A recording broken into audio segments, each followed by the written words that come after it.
Hello everybody, peace of the Lord Jesus. Today we're going to be looking at a video called How to Shut Down Christians Who Claim That Muhammad is a Pedophile by Muslims Since 2003. Greetings, ladies and gentlemen, and welcome to another edition of Skeptic Bible Study. In this session, we're going to cover the topic of pedophilia in the Bible. Now, I've gotten a lot of responses from conservative Christians in regards to my gay-bashing Bible sermon, who like to argue with me about the topic of homosexuality, and they usually bring up the say as strongly as I possibly can right now, these are two separate issues. Homosexuality deals with sexuality between people who happen to have similar body parts who are consenting adults. Pedophilia, on the other hand, is a sexually predatory behavior. It victimizes the child. It is a victim-related crime. Okay, so far he's talking about whatever blah blah blah, arguing with conservative Christians, and we agree that in the Bible being gay is condemned by God, and of course he destroyed two cities because they wanted to rape Abraham and the angels, and because of their sexual immorality. So we agree that in Christianity that being a homosexual is wrong. Show me where that's wrong in the Quran. In fact, you will see later on in this video how I will show you that it's not. And let's continue on and hear what he has to say. So these are two separate issues here. But since conservative Christians like to bring up the topic of pedophilia, let's now review all the passages in the Bible that condemn the practice. Okay, this part's pretty boring. He's just skipping through it. Sexual laws. There must be laws here that... Surely, yeah. Here we go. Numbers, chapter 31, verse 18. It does mention pedophilia. Or it could be considered to mention pedophilia here.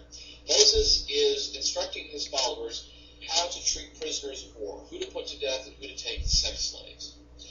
And he says in verse 18 of Numbers 31, "But all the women and children that have not known a man by lying with them, keep alive for yourselves." So there you have it, the biblical condemnation of the practice of pedophilia. Oh, wait. The same story is in your Quran, chapter 5, verse 20 to 22, about Moses taking the land. What happened is the Jews believe in an eye for an eye. Have you ever heard of a whole group of people who got enslaved? Well, this is what happened to the Jews, and they're doing now exactly what the people did to them, taking back the land that was theirs. That can be considered an endorsement. You forgot, too, that there was a thing called the Nephilim, which was a deformity in mankind, and so they were destroying all the people who were affected with it, and because these people and their religions had very weird sexual practices with family members, with animals, they had to destroy people who... God had to destroy those people with sexual diseases and the problems that they had. Well, a lot of people will say that there may not be any laws against pedophilia, but maybe the people who wrote the Bible just didn't think about it at the time. Well, why didn't you open up chapter 9 of Mark and verse 42?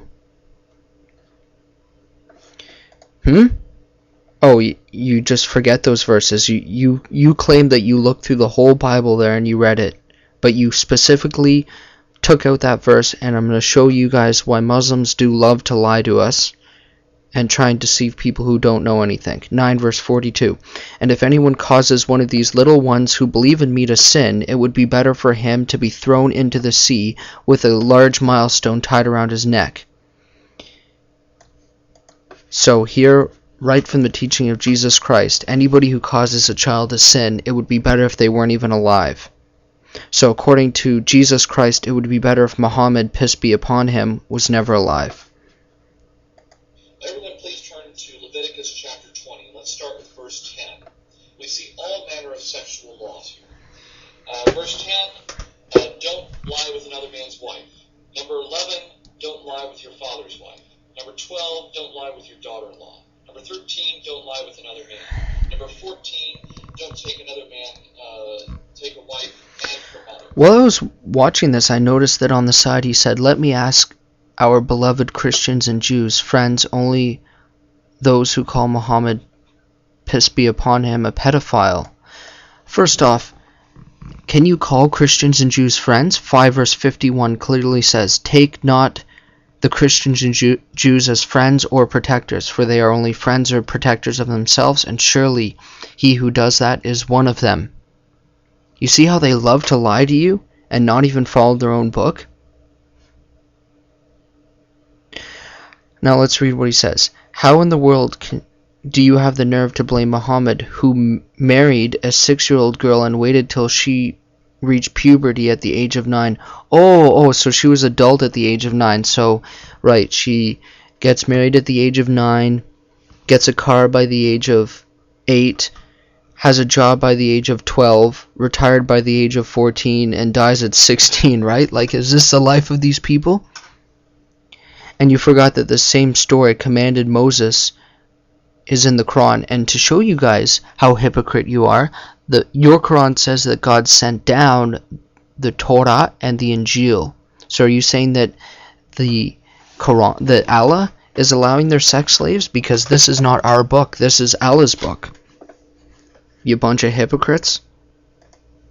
Number 15, don't lie with the beast. Number 16, don't let another woman lie with the beast. Number 17, don't lie with your sister. Number 18, don't lie with a woman while she's menstruating. Number 19, don't uncover the nakedness of your mother's sister or your father's sister. Number 20, don't lie with your uncle's wife. Number 21, don't lie with your brother's wife. So we see there are all manner of sexual laws in here. Just because it doesn't have it in that chapter doesn't mean the Bible allows it. I mean, do you guys have a brain even? Can you think? Absence of evidence is not evidence of absence. Just because it's not in there doesn't mean it allows it.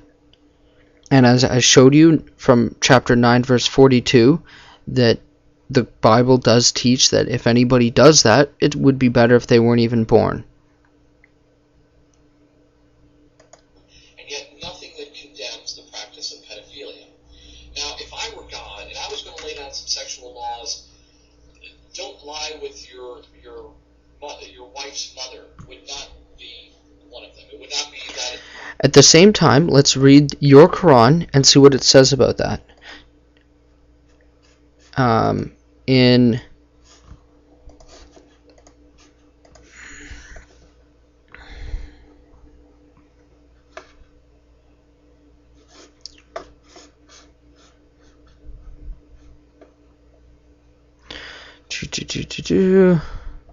come on.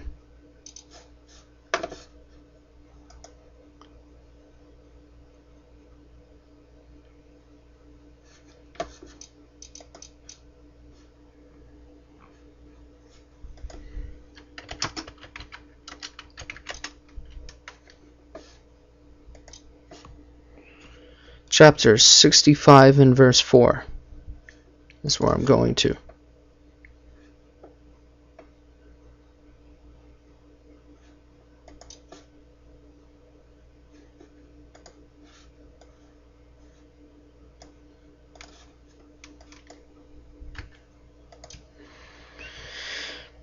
Such of women as have passed the age of monthly courses, for them the prescribed period, if ye have any doubts, is 3 months. For those who have no courses, it is the same. For those who carry life within their wombs, their period is until they deliver their burdens.